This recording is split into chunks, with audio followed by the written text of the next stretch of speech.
Om Shanti.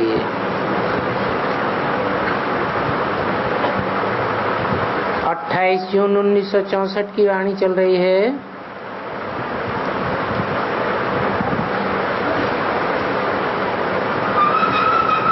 Record चला है, बचपन के दिन भुला न देना। बच्चों ने मीठा मीठा गीत सुना कि बेहद का बाप बेहद के बच्चों के प्रति समझा रहे हैं।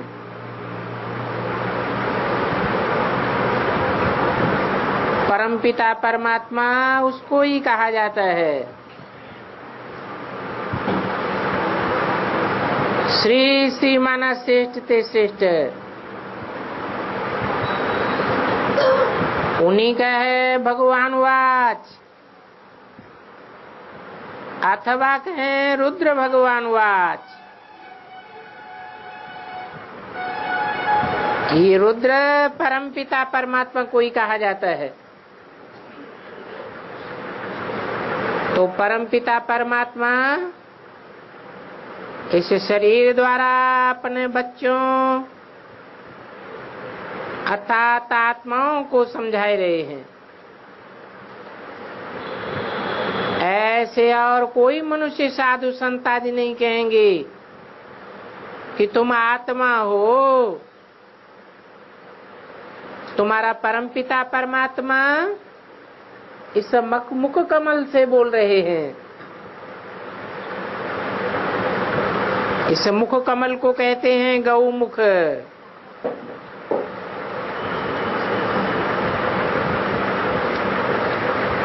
परंतु यहाँ पानी की कोई बात नहीं है।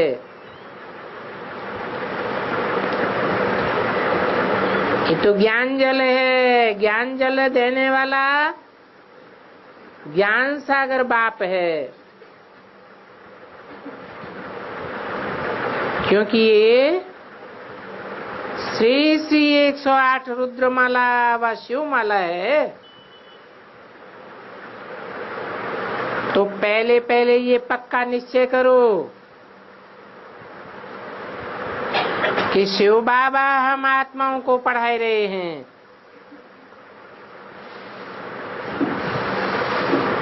ये पढ़ाई के संस्कार आत्मा ही ले जाती है और आत्मा ही पढ़ती है और पढ़ती है इन आर्गन्स के द्वारा। आत्मा खुद कहती है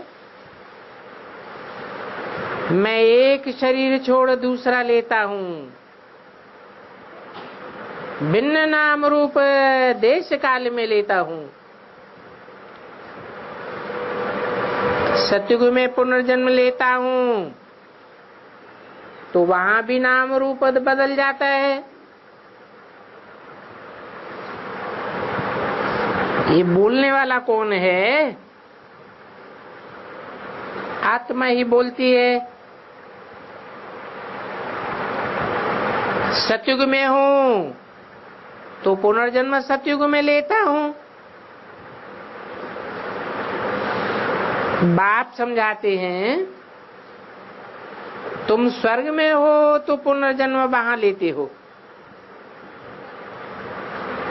फिर नाम रूप बदल जाता है। ये निराकार शिव इस रथ में आए समझा रहे हैं।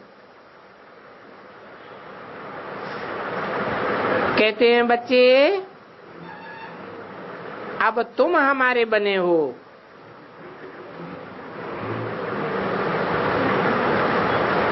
इसलिए तुमको बहुत खुशी चढ़ी हुई है कि हम वेद के बाप से वर्षा लेते हैं और वर्षा लेते हैं इस ब्रह्मा द्वारा।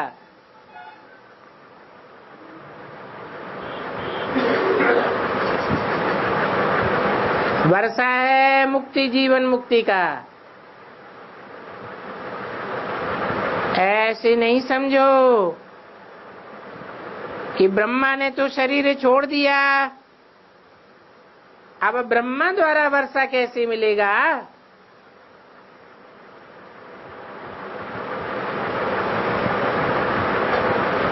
ब्रह्मा का अर्थ ही है बड़ी माँ। वास्तव में दादा लेखराज को माँ नहीं कह सकते, क्योंकि वो तो तन पुरुष का है, परंतु स्वभाव संस्कार और सारी एक्ट माता की है।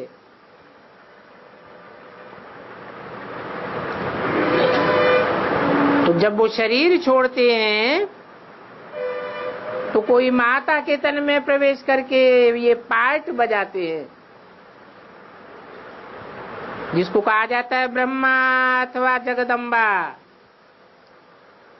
अर्थ तो एक ही हो जाता है। तो आत्मा कहती है, वो तो तुम भी जानते हो कि आत्मा शरीर द्वारा ही बैरिस्ट्री अथवा बांडे का पार्ट बजाती है। पहले हम आत्मा नंगी थी, फिर गर्भ में आए, ये शरीर धारण किया। शिव बाप कहते हैं, मैं तो गर्भ में नहीं आता हूं। हम ऐसे नहीं कहेंगे कि मैं परमपिता परमात्मा एक शरीर छोड़ दूसरा लेता हूं। नहीं, तुम लेते हो, ये दादा लेता है। इस दादा की आत्मा ने भी 84 जन्म पूरे किए। पहले ये आत्मा अपने जन्मों को नहीं जानती थी, अभी संगम में ही 84 जन्मों को जाना जाता है।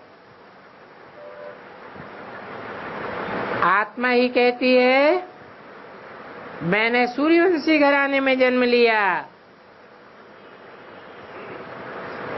फिर बाद में भी पुनर्जन्म लेते आए, फिर चंद्रवंशी घराने में जन्म लिया, और फिर पुनर्जन्म लेते लेते सतयुग, त्रेता, द्वापर, कलयुग में आ गए। अभी आत्मा कहती है, द्वापर में हमने अपने बाप को बहुत याद किया, परमपिता परमात्मा के लिंग रूप की पूजा भी की।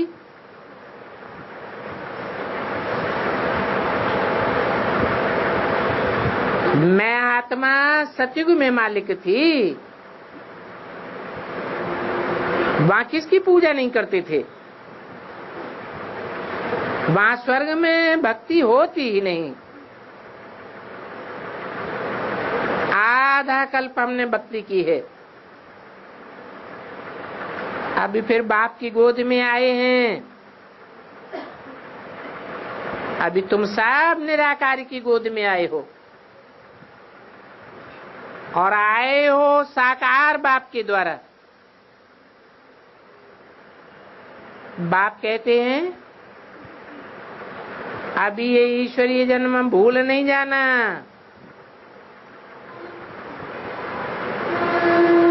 इसलिए गीत में भी बताया, याद दिलाने के लिए कि बचपन के दिन भुला न देना, आज हंसे कल रुला न देना। बच्चे कहते हैं, बाबा ये तो बड़ा मुश्किल है। बाप कहते हैं, अरे मुश्किल क्या है, मैं तो तुम आत्माओं का बाप हूं ना। आया हूं तुमको पति से पावन बनाने। तुम स्वर्ग की बादशाही प्राप्त करने के लिए पढ़ते हो,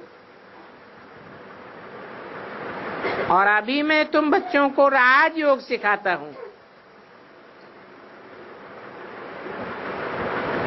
ये राजयोग की बातें तुम इन कानों से सुनते हो,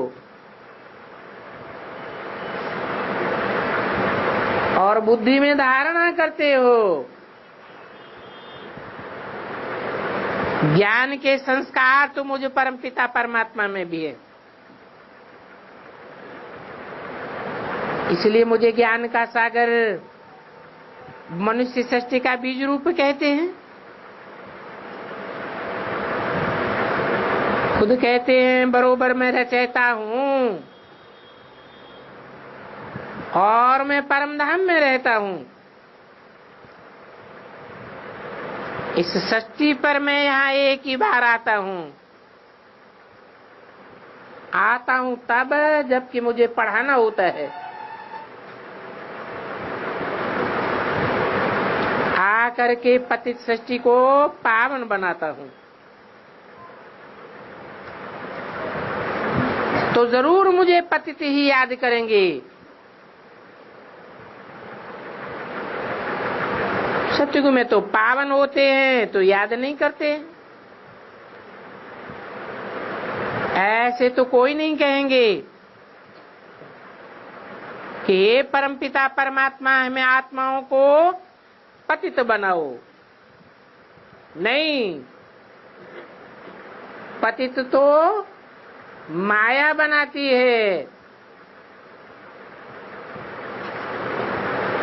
अभी बाप कहते हैं मैं तुमको पावन बनाने आया हूं, परंतु जिनको पावन बनाने आया हूं उनको ये पता नहीं रहता है कि मैं कब आता हूं।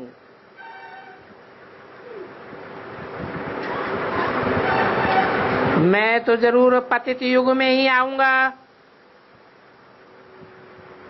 जब सब पतित बन जाते हैं, तो मैं आता ही संगम युग पर, और तो कोई समय नहीं आता हूं। अभी आया हूं ना।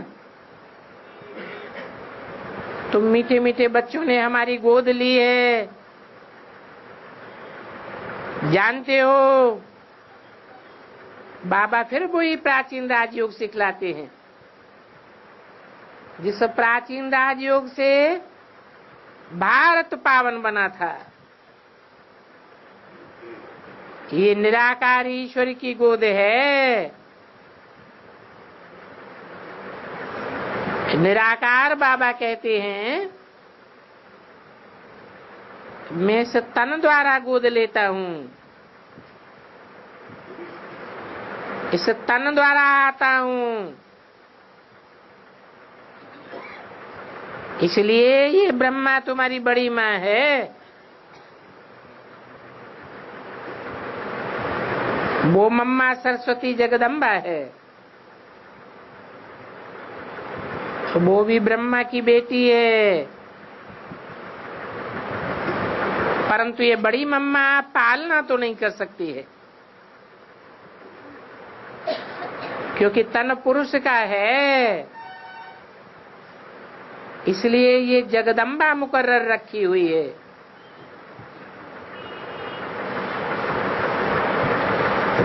परंतु इस ब्रह्मा के शरीर को जगदम्बा नहीं कहेंगे।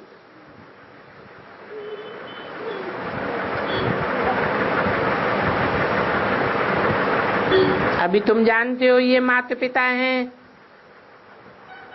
इन द्वारा तुम गोद लेते हो।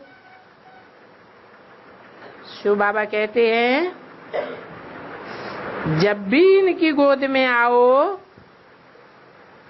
तो हमेशा शिव बाबा को याद करो। अगर शिव बाबा को भूलकर इनकी गोद में आए तो पाप आत्मा बन पड़ेंगे। सदैव समझो हम शिव बाबा की गोद में जाते हैं। ये ब्रह्मा तो माता है। तुम जानते हो माता से वर्षा नहीं मिल सकता। वर्षा तो फिर भी बाप से मिलेगा। इस ब्रह्मा माता की तुम मुखवंशावली हो। बाप कहते हैं बच्चे मेरा बन करके स्वर्ग की बादशाही लेने के लिए पुरुषार्थ करते करते फिर कहा तुम माया की युद्ध में हार नहीं जाना, भाग नहीं जाना। 28 से 64 की वाणी का दूसरा पेज। इसलिए बार बार कहते हैं ये ईश्वरीय बचपन भुलाए नहीं देना। अगर भुलाए दिया तो रोना पड़ेगा। ये बी के सरस्वती जिसको जगदम्बा कहते हैं, वो पालना करने के निमित्त बनी हुई है। ये ब्रह्मा कैसे पालना कर सके?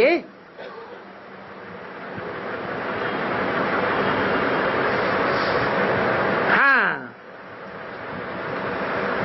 पहले पहले इन ब्रह्मा को मिलता है, क्योंकि पहले इनके कान सुनते हैं। फिर है जगदम्बा संभाल के लिए। अभी बाप कहते हैं मैं संगम युग पर आया हूं तुमको वापस ले जाने के लिए। जैसे धर्माऊ के मास में, जिसको पुरुषोत्तम मास कहते हैं, वैसे ये भी पुरुषोत्तम युग है। वो पुरुषोत्तम मास हर चौथी वर्ष आता है। ये पुरुषोत्तम मास पुरुषोत्तम युग की यादगार है। हर 4 युगों के बाद ये पुरुषोत्तम संगम युग आता है। इस पुरुषोत्तम संगम युग में ही पुरुषों को अर्थात आत्माओं को उत्तम से उत्तम बनना पड़ता है।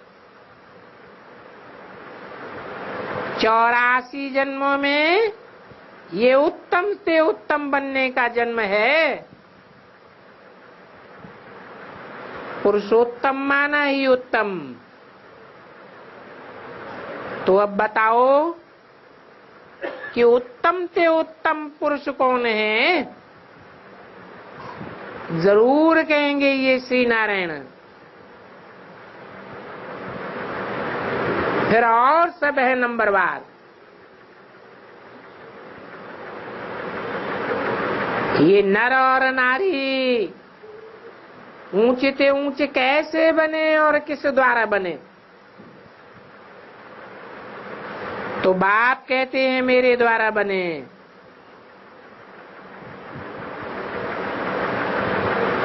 मेरा नाम भी है श्री श्री, अर्थात श्रेष्ठ ते श्रेष्ठ। ऐसा श्री नारायण जैसा मनुष्य को बनाता हूं और मैं आकर के पतितों को पावन बनाता हूं। ऐसे नहीं समझना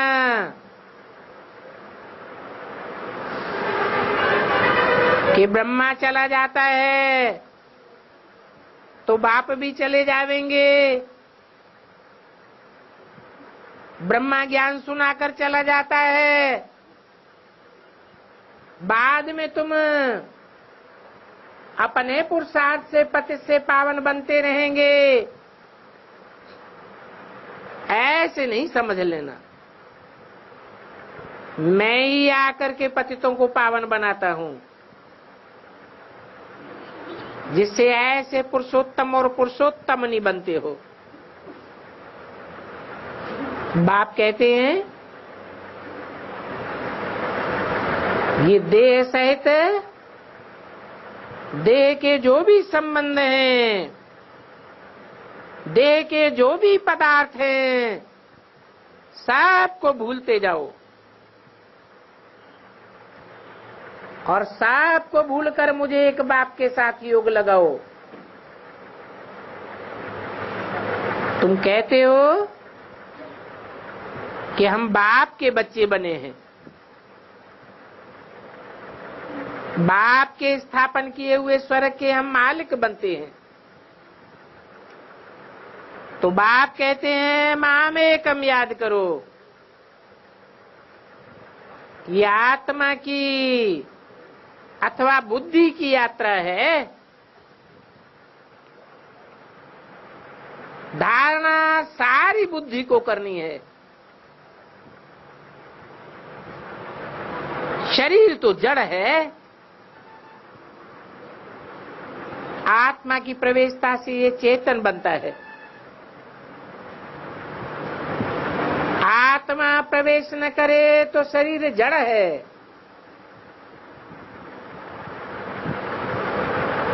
गर्भ में भी 4-5 महीने तक गर्भपिंड निर्जीव रहता है। फिर बाद में आत्मा प्रवेश करती है तो चुर्र-पुर्र होती है।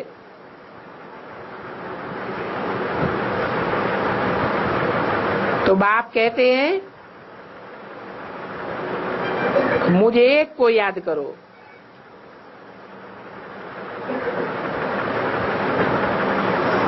मनुष्य पितर आदि खिलाते हैं ब्राह्मणों को। समझो बाप की आत्मा को बुलाते हैं, कहते हैं वे वासना ले जावेंगे। कोई फिर अपनी स्त्री को बुलाते हैं तो ब्राह्मण के तन में आत्मा आती है। समझते हैं ब्राह्मण के तन में स्त्री की आत्मा आई। जो साहूकार लोग होते हैं तो मोह के वशीभूत होकर दान भी करते हैं। हीरे की फुली बनाए पहनाते हैं। अब फुली आत्मा तो नहीं पहनेगी, ब्राह्मण ही पहनेंगे। परंतु वो तो दान करते हैं कि हमारी स्त्री को मिले। तो ये ब्राह्मण आदि खिलाने का रिवाज भारत में संगम युग की यादगार है। आत्मा आकर के बोलती है, उनसे पूछते हैं कि फलानी चीजें तुम कहाँ रख गए हो। नारायण शहर है। उस नारायण शहर में खास करके बुलाते हैं। अभी तो आत्मा में वो ताकत ही नहीं रही है। तो ये सारी रस्म रिवाज बंद हो गई है। आगे तो बतलाते थे। छोटा बच्चा तो नहीं सुना सकेगा, इसलिए छोटे बच्चों के तन में तो नहीं बुलाते हैं,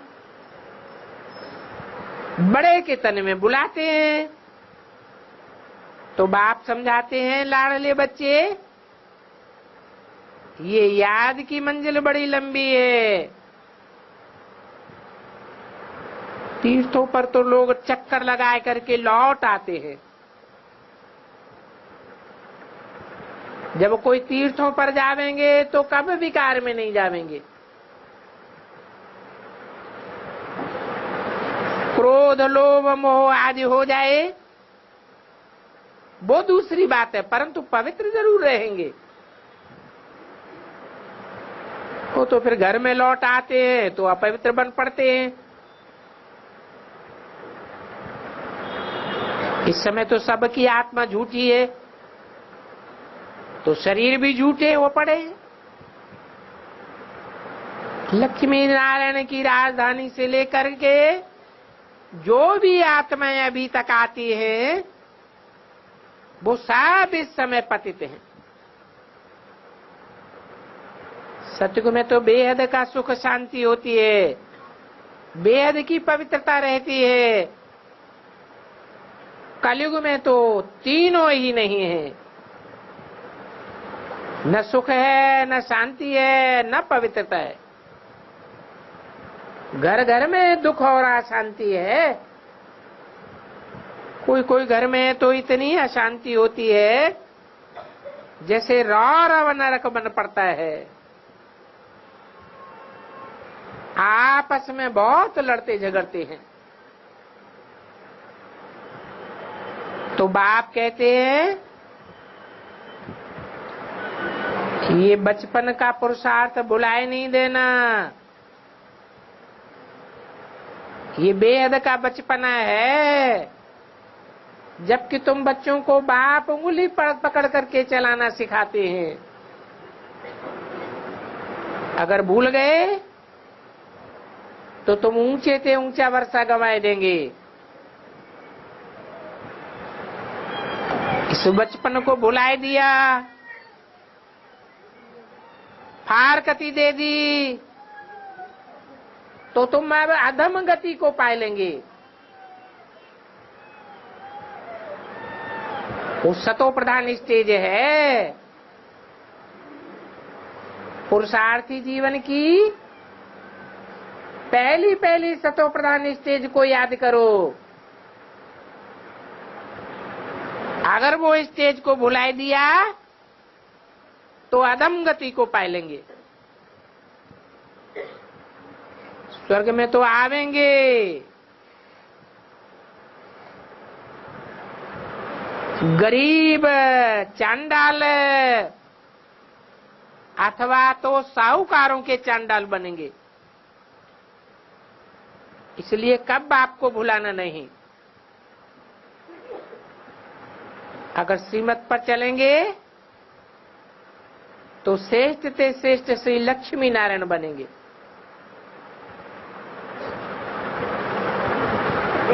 सीताराम तो त्रेता में आ जाते हैं,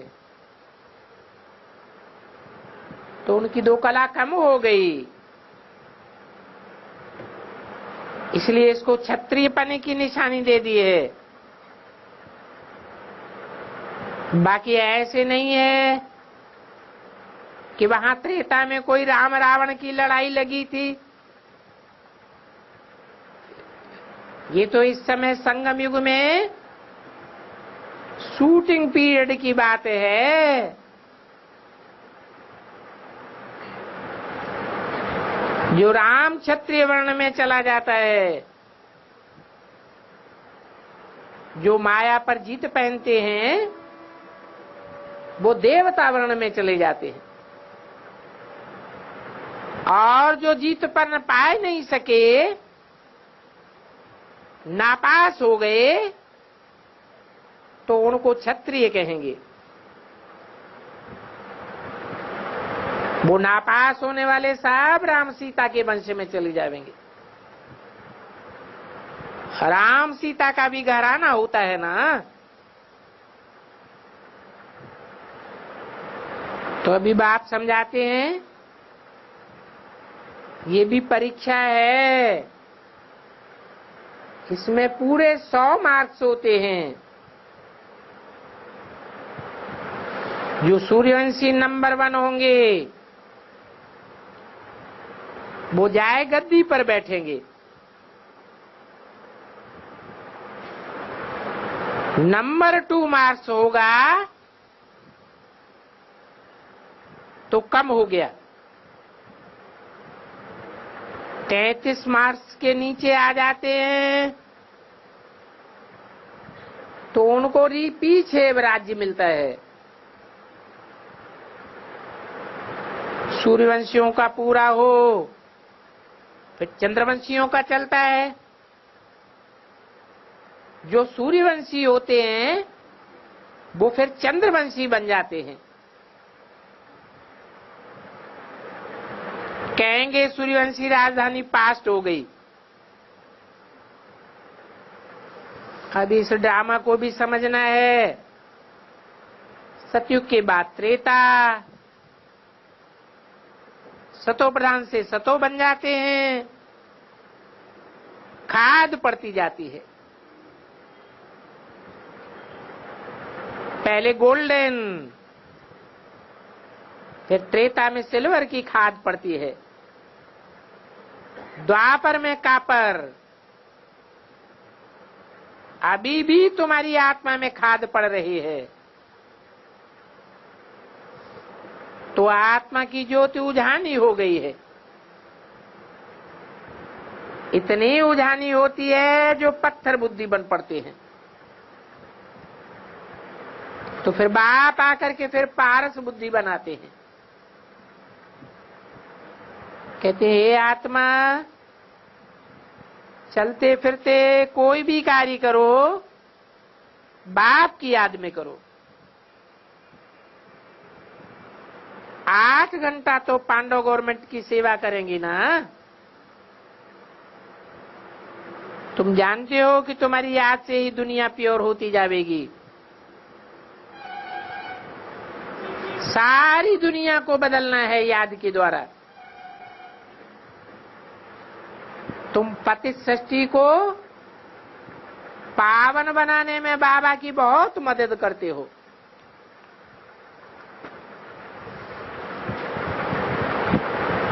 क्योंकि अभी तुम आसुरी गोद से निकल करके ईश्वरीय गोद में आ गए हो।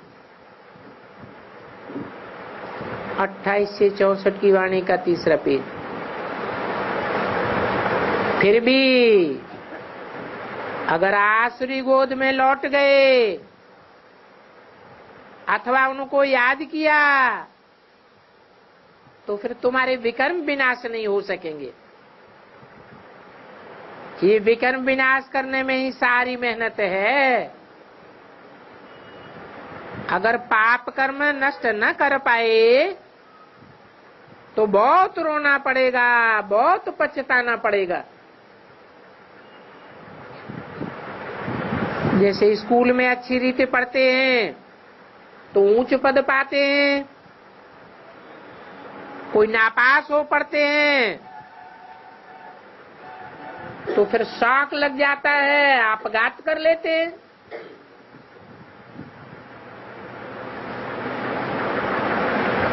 तो अगर बाप को पिछाड़ी में भूल गए अथवा फारकती दे दी तो तुम बहुत रोएंगे और सजाएं भी बहुत खावेंगे, क्योंकि पापों का बोझा रह जाता है। तो फिर ऐसों के लिए ट्रिब्यूनल बैठती है, साक्षात्कार कराते हैं। तुमने फलाने जन्म में ये पाप किए थे।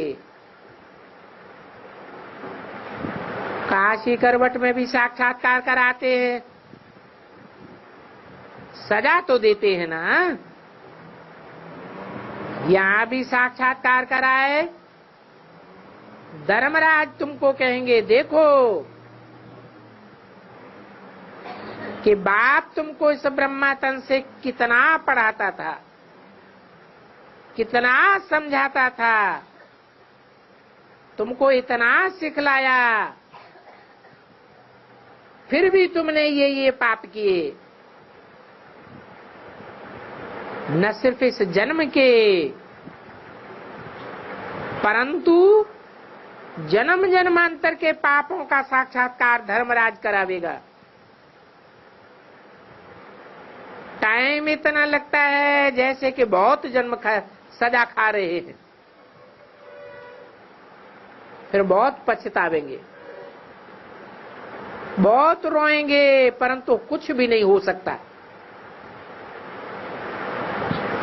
इसलिए हम पहले से बताए देते हैं, अगर बाप का नाम बदनाम किया तो बहुत सजा खावेंगे। इसलिए बाप कहते हैं बच्चे, मुझे अपने सदगुरु के निंदक नहीं बनना।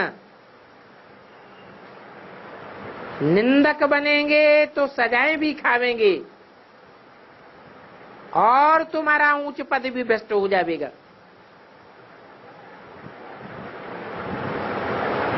मनुष्यों ने फिर उन कलयुगी गुरुओं के लिए समझ लिया है,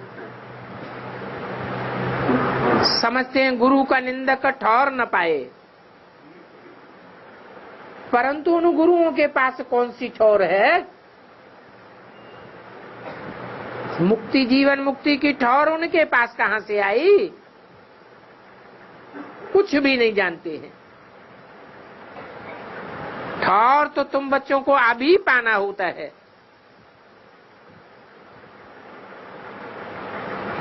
सत्य बाप, सत्य टीचर, सत्य गुरु तो अभी आया हुआ है। अभी बाप कहते हैं बच्चे अच्छी तरह याद रखना, ये तुम्हारा जीवन भी वहीं तक है जहां तक ये ब्रह्मा का शरीर है। ब्रह्मा कोई एक का नाम नहीं है। जिस तन में भी प्रवेश करता हूं उसका नाम ब्रह्मा रखना पड़े।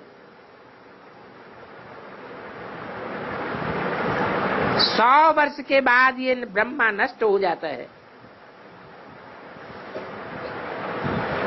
विनाश को पाता है।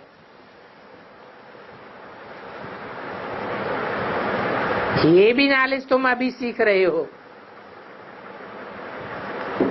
बाप कहते हैं ये बच्चा हमको बहुत याद करता है, ज्ञान भी धारण करता है। ये और मम्मा नंबर 1 में पास होते हैं, फिर यही लक्ष्मी नारायण बनते हैं। फिर इनकी लक्ष्मी नारायण की डायनेस्टी चलती है।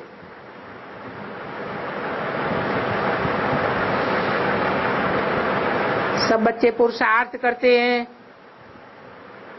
हम भी मम्मा बाबा में सल मेहनत करके उनके तख्त के मालिक बने,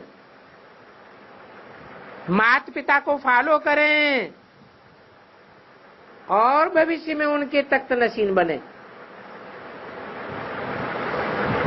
ये रचयिता और रचना का नॉलेज कोई में भी नहीं है और कोई जान भी नहीं सकते हैं। वे तो बेअंत कह देते हैं, कहते हम नहीं जानते। अरे बाप को नहीं जानते तो तुम नास्तिक हो गए। ये सारी दुनिया नास्तिकों की है।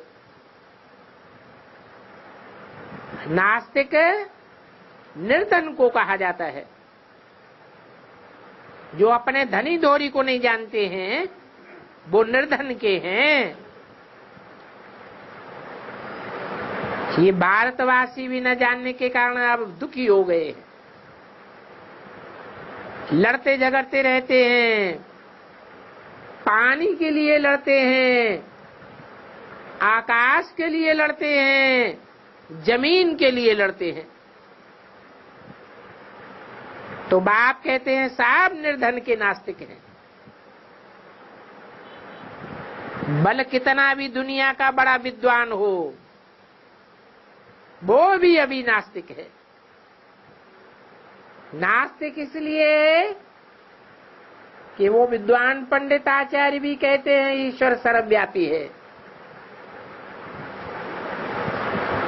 ईश्वर सर्वव्यापी है अर्थात एक व्यापी नहीं है, तो कोई उनका धनी धोड़ी एक नहीं है। ऐसे कहकर कि ये सब पाप करते रहते हैं, पाप आत्मा बन पड़े हैं। सबसे बड़े से बड़े पाप आत्मा है ये लौकिक गुरु।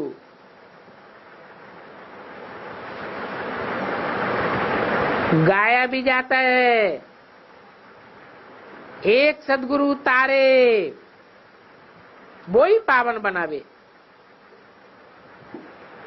पतित बनाने वाली माया है। माया की मत पर चलने वाले और चलाने वाले ये कलयुगी गुरु लोग हैं। जा करके गंगा स्नान करते हैं, उस गंगा को पतित पावनी समझते हैं। सब पतित लोग जाते हैं पाप धोने के लिए, परंतु वो सब हैं तो पानी की नदियां।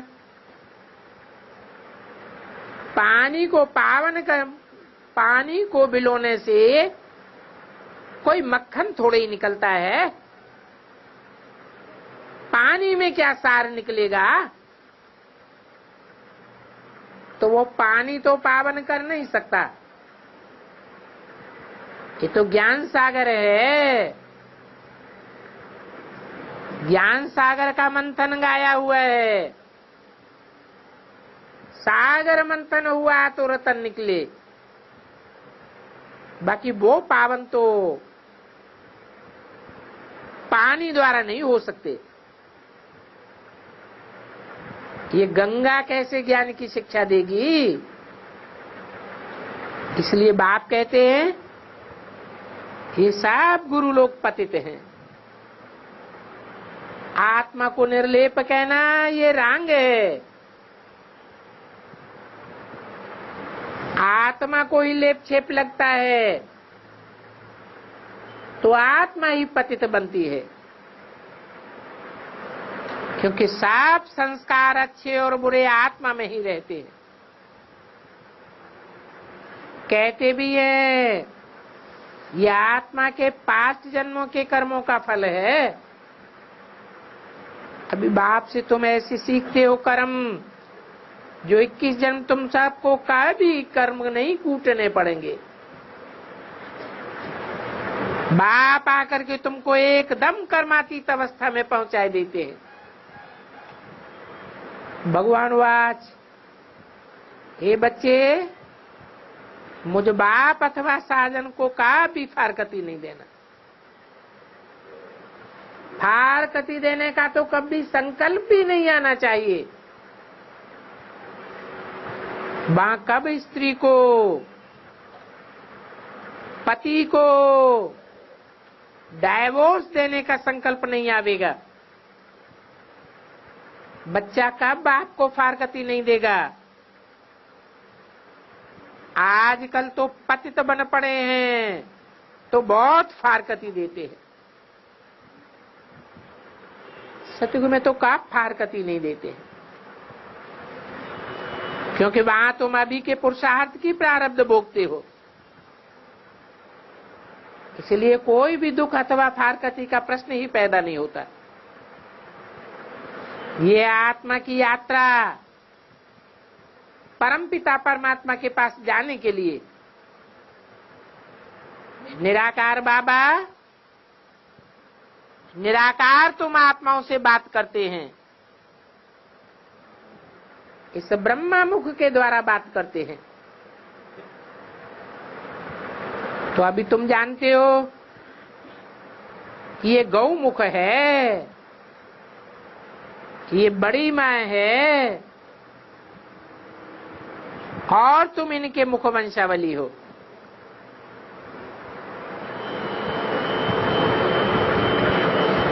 इनके मुख से ज्ञान रतन निकलते हैं।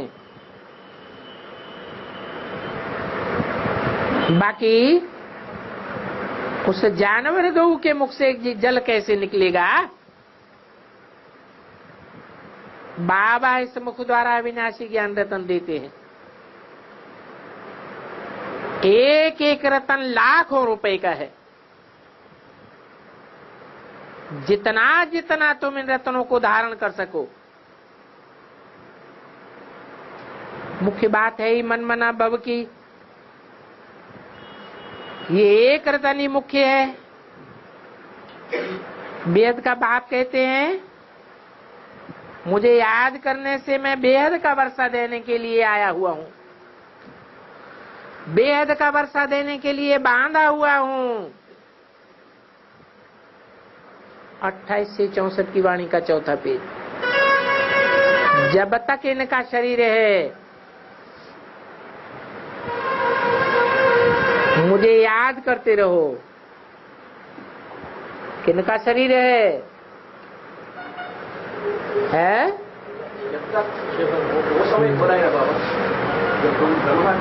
64 की वाणी है।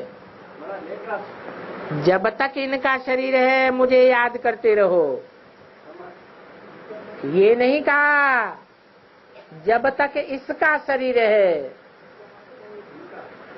इसका माने एक का, और इनका माने दो का। दो में भी इनका कहा जाता है जिसके प्रति ज्यादा रिगार्ड दिया जाता है। दो मुख्य आत्माएं हैं रंगमंच पर, एक हीरो और एक हीरोइन।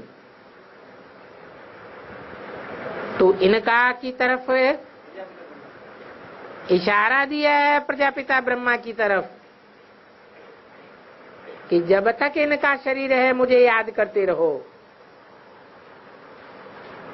याद करते रहेंगे तो तुमको स्वर्ग की बादशाही देंगे। अर्थात इनका शरीर तब तक रहेगा जब तक नरक की दुनिया खलास होवे और स्वर्ग की दुनिया आ जावे, क्योंकि तुम ही आज्ञाकारी वफादार बनते हो। जितना जो याद में रहते हैं उतना ही अंत तक इस दुनिया को पावन बनाते रहेंगे। याद से ही विकर्म विनाश होंगे।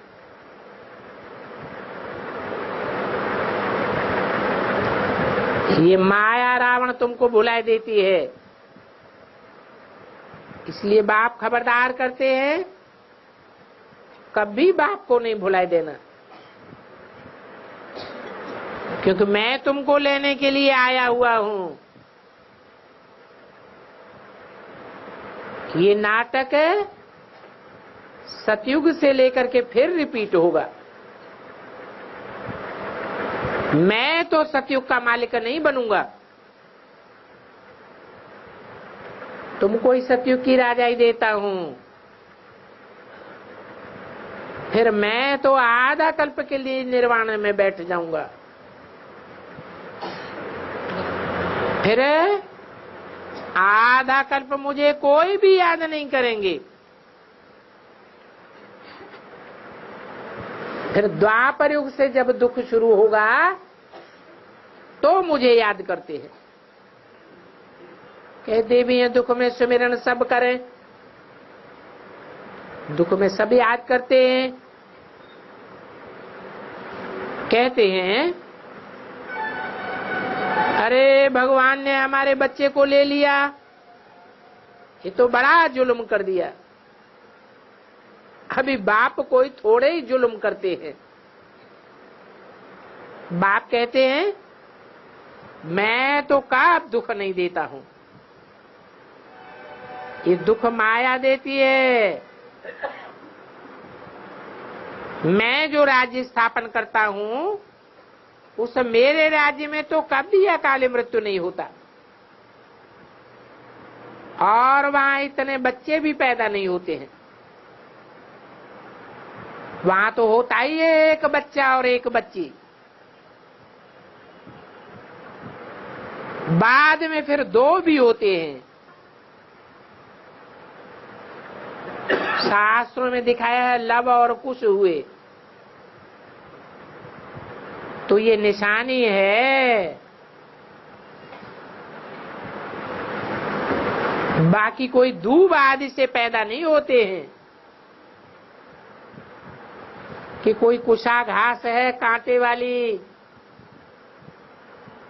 जिससे कुश पैदा हुआ। ये तो योग बल की बात है। तो बाप कहते हैं मुझे याद करो, तो इस याद से तुम्हारे विकर्म विनाश हो जाएंगे। याद के सिवाय और कोई भी पावन बनने का उपाय नहीं है। हाँ, दूसरा उपाय है सजाएं खा करके सब हिसाब किताब चुकतू कर लेंगे। ये उपाय कैसा होता है? डंडे खाने का। तो बाप मिला, बाकी और क्या चाहिए? गरीब को अथवा साहूकार को बाप मिला तो बस उनको याद करेंगे। आत्मा ही कहती है मैं इस समय गरीब हूं, मैं साहूकार हूं। बाप कहते हैं कोई गरीब हो अथवा साहूकार हो, कोई भी हो मुझे याद करो।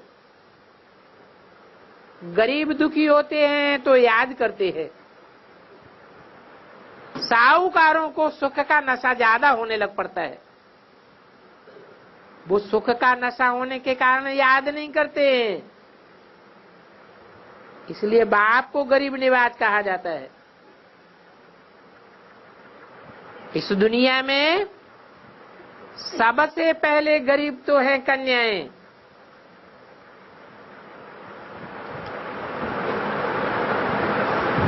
इस दुनिया की चलन के मुताबिक कन्याओं को वर्षा नहीं मिलता है। वो बेचारी हाफ पार्टनर भी नहीं है, इसलिए सब माताओं को आगे करते हैं। अभी तुमको तो सांप का उद्धार करना है। तुम्हारी ये यात्रा बड़ी लंबी है, जहां तक जीना है वहां तक बाप को याद करना है और बाप का ही होकर के रहना है। अपना चार्ट रखो, देखो कि हम कितना समय योग में रहे। 8 घंटा तो जरूर याद करना है।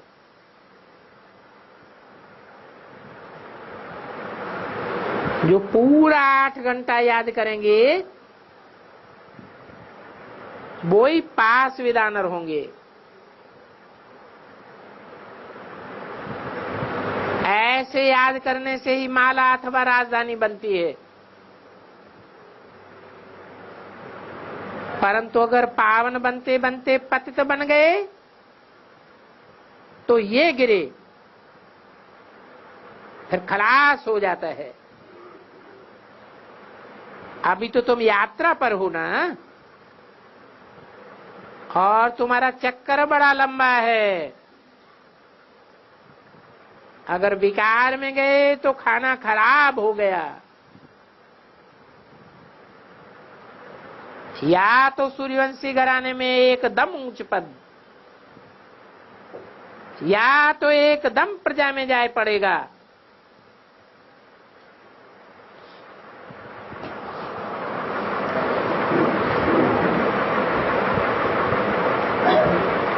ओम शांति।